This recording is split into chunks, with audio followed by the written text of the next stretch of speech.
Have you ever woken up in the middle of the night, completely unable to move, with a heavy pressure on your chest, feeling like there's someone or something in the room with you? This terrifying experience is known today as sleep paralysis. But for centuries, people had a much more sinister explanation. They believed they were being visited by demons of the night, the succubus and the incubus. Let's travel back to the Middle Ages, a time when faith, folklore, and fear were deeply intertwined. In this world, the line between the natural and the supernatural was incredibly thin.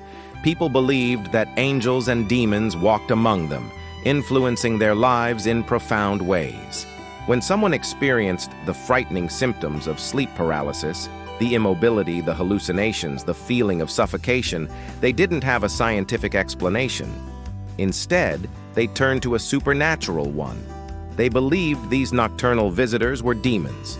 The succubus, from the Latin word succubare, meaning to lie beneath, was a female demon said to visit men in their sleep.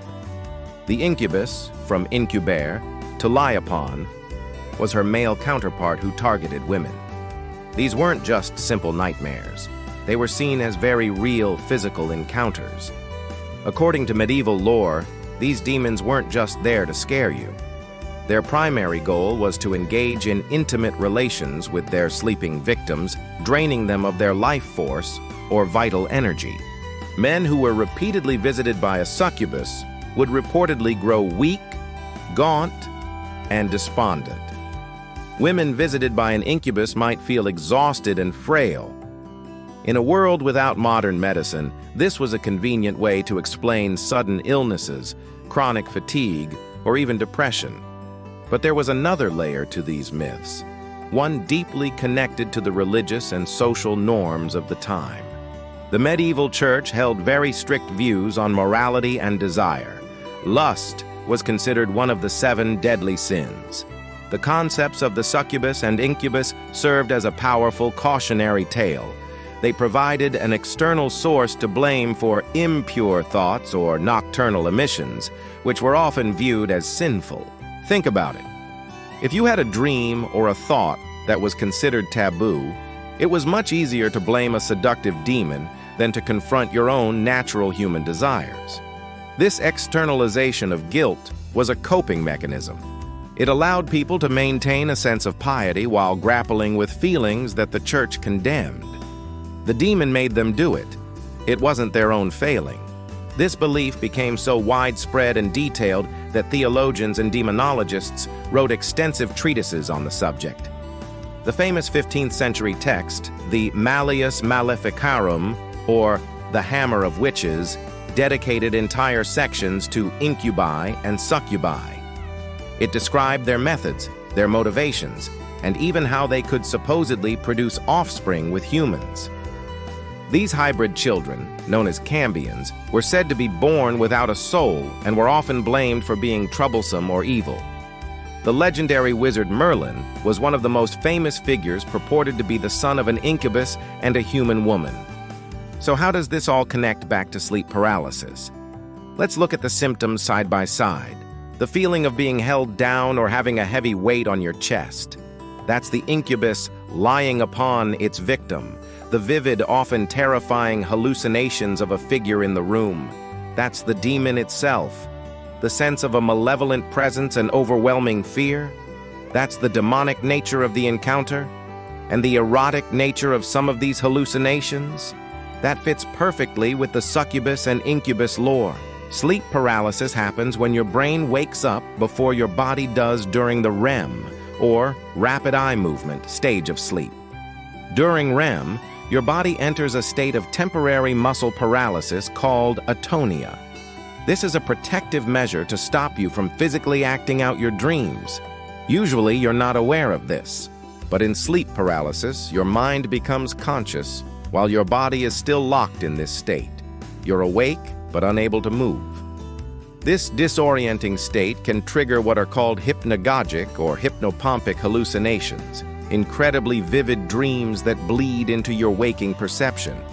Your brain, trying to make sense of the confusing signals, "I'm awake, but I can't move," fills in the blanks, often with figures from our deepest fears. For a medieval person steeped in religious folklore, that figure was almost certainly going to be a demon. What's fascinating is that these night demon figures aren't unique to medieval Europe. Cultures all over the world have their own versions of sleep paralysis entities. In Japan, it's kanashibari, which involves being bound by invisible metal ropes. In Newfoundland, it's the old hag, a witch who sits on your chest.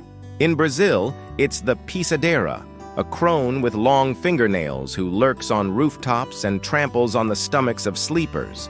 The experience is universal, only the cultural interpretation changes.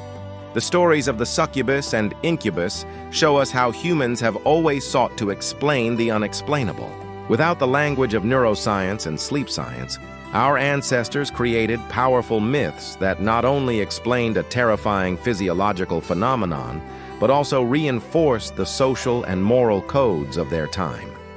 They are a testament to the power of the human imagination to create order out of chaos and to give form to our deepest anxieties. Today, we understand that sleep paralysis is a natural, albeit frightening, sleep disorder. We know it's not a demon, but a temporary glitch in our sleep cycle. It's often triggered by stress, sleep deprivation, or irregular sleep schedules. Understanding the science behind it can be incredibly empowering.